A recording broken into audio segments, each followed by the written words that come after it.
फिर भगवान ने उत्तरा के गर्भ में क्यों प्रवेश किया? शास्त्र कहते हैं कि माता का गर्भ नरक के समान होता है, इसलिए भीतर पड़ा जीव 9 महीने तक परमात्मा से एक ही स्तुति करता है कि हे दीनदयाल, मुझे इस नरक से कब बाहर निकालोगे? जानते हो भगवान ने उत्तरा के गर्भ में क्यों प्रवेश किया? भगवान इस संसार को, इस जगत के लोगों को दिखाना चाहते थे। इस दुनिया के लोगों को बताना चाहते थे कि यदि मुझे अपनी भक्त की रक्षा के लिए नरक में भी जाना पड़े तो जाऊंगा, पर अपने भक्त को जरूर बचाऊंगा। अब देखिए, अश्वत्थामा ने उधर तो उत्तरा के गर्भ में ब्रह्मास्त्र छोड़ दिया और इधर उसने देखा कि 5 पांडव निहत्थे खड़े हैं, तो उसने मौका पाकर 5 भाइयों पर अग्निबाण से आक्रमण कर दिया। और जो ही अश्वत्थामा ने पांडवों पर बाण छोड़े, तब मुरली मनोहर 5 को पीछे करके सामने खुद खड़े हो गए।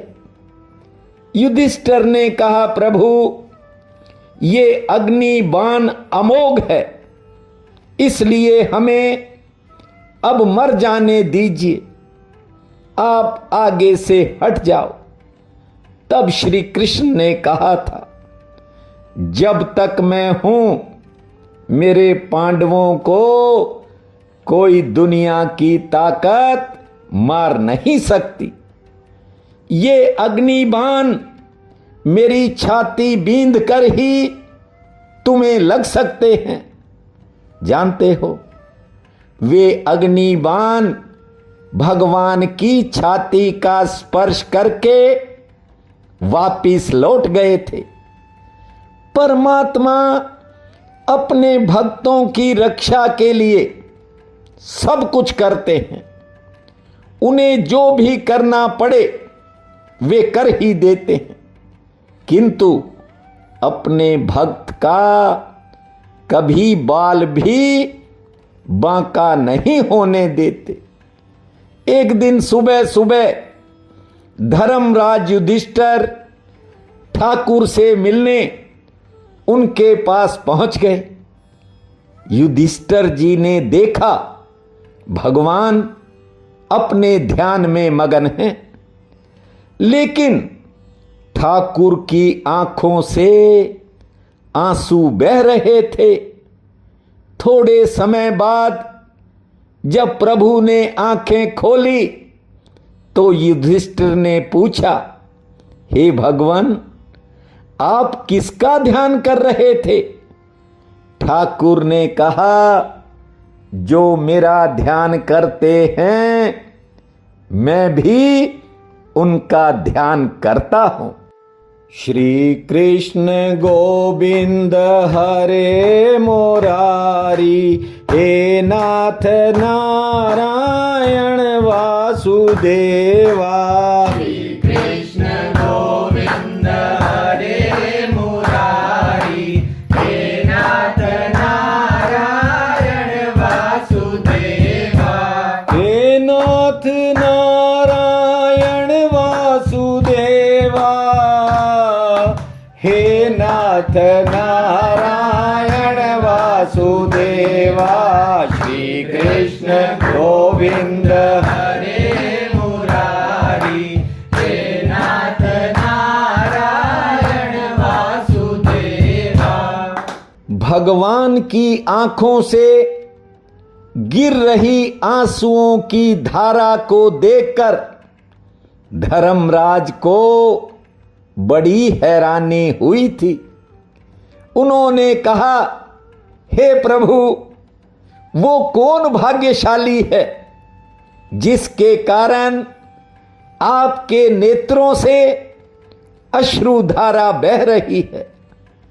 तब श्री कृष्ण ने कहा कि इस समय भीष्म पितामह वाणों की शैया पर पड़े हैं।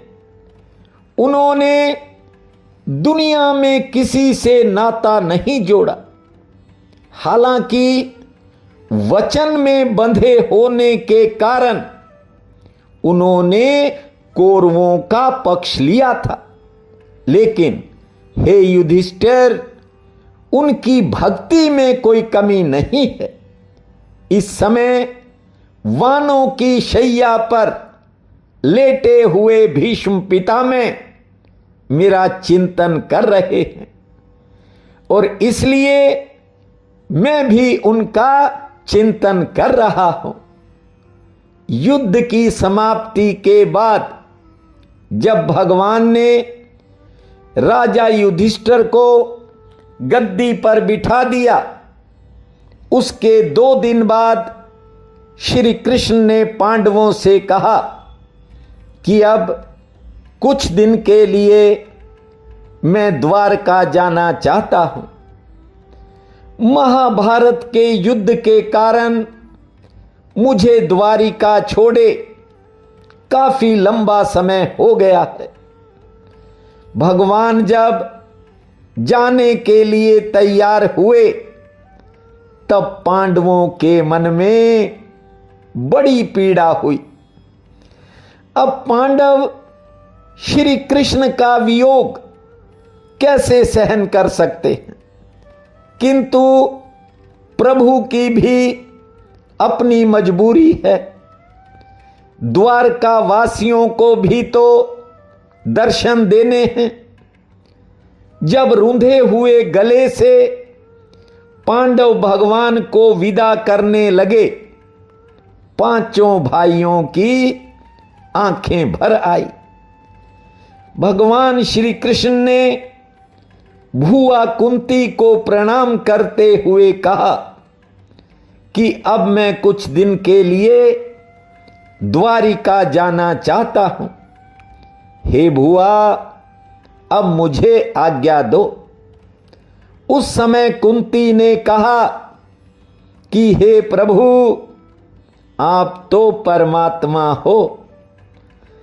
आपको अवतार तो केवल इस जगत के कल्याण हेतु लेना पड़ता है, लेकिन जाने से पहले मुझे एक वरदान जरूर देकर जाओ।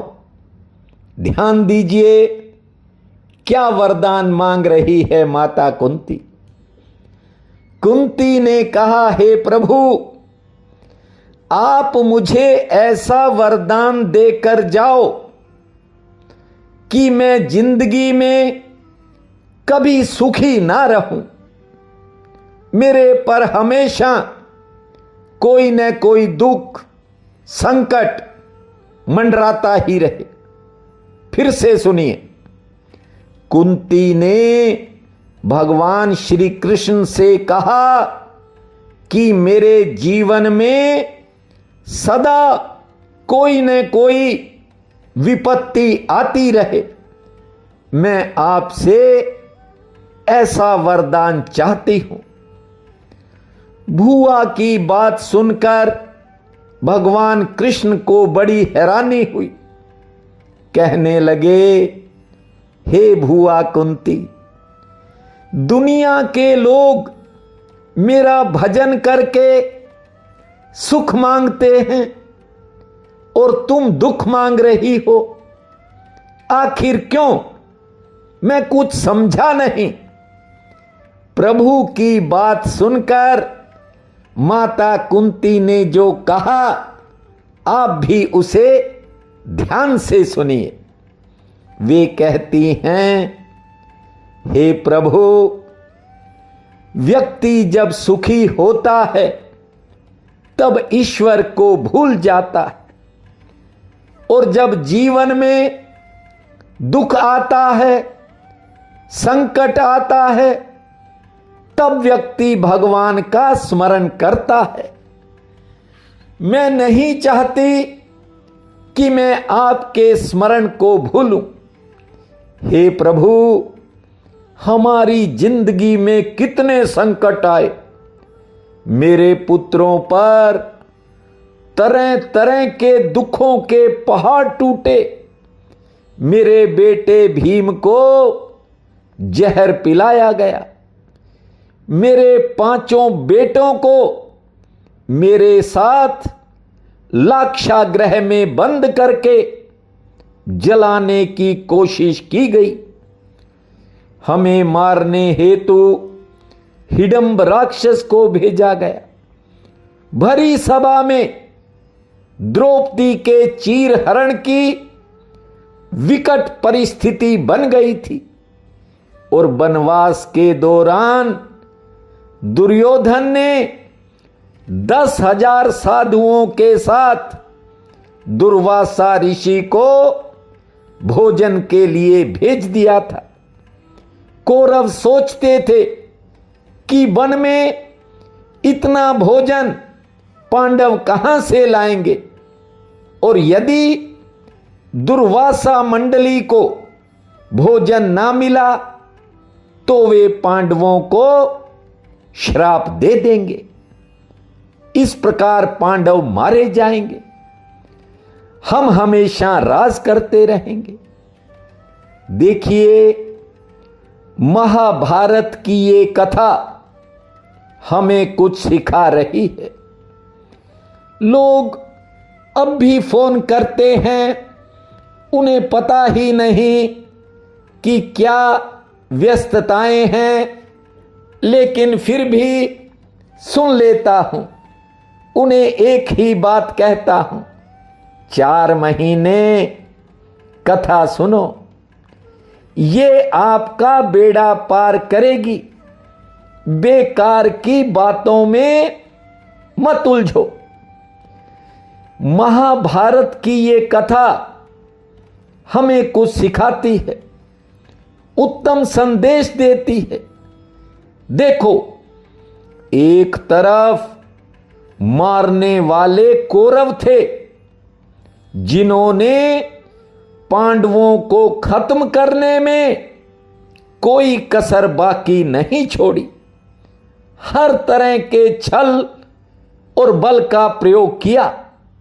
लेकिन दूसरी तरफ आनंद कंद श्री कृष्णचंद्र, मुरली मनोहर, बांके बिहारी लाल हैं, जिन्होंने युक्तियां निकाल निकाल कर अंततः पांडवों को हर संकट से बचा लिया।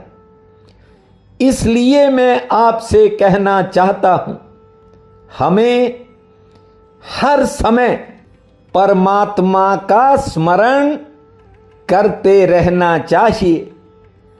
उस बांके बिहारी की शरण में रहना चाहिए। देखिए, ये काम तो यूं ही चलते रहेंगे, और ऐसा नहीं है कि मैं ये कह रहा हूं काम छोड़ दो।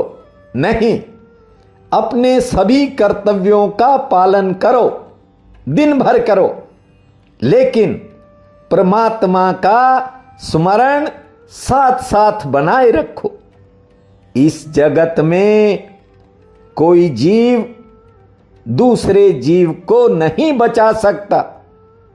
जीव को तो मेरा ठाकुर ही बचा सकता है, क्योंकि जीव तो स्वयं मृत्यु का ग्रास है। वो मृत्यु से किसी दूसरे जीव को कैसे बचा पाएगा?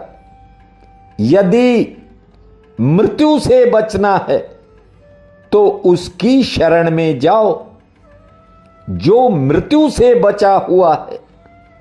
आगे कथा आएगी काली नाग की। श्री कृष्ण काली नाग के सिर पर बैठकर नृत्य करते हैं। देखिए, नाग मृत्यु का प्रतीक है और मुरली मनोहर नाग के मुंह में नहीं, उसके सिर पर कूदते हैं। कहने का अर्थ, मृत्यु के सिर पर नाचते हैं। ये इशारा है कि जो मेरी शरण में आ जाता है, मौत भी उसका कुछ बिगाड़ नहीं सकती। जो ठाकुर को अपना मान लेता है, मेरा ठाकुर भी उसे उससे पहले अपना मान लेता है। गोविंद मेरो है, गोपाल मेरो है।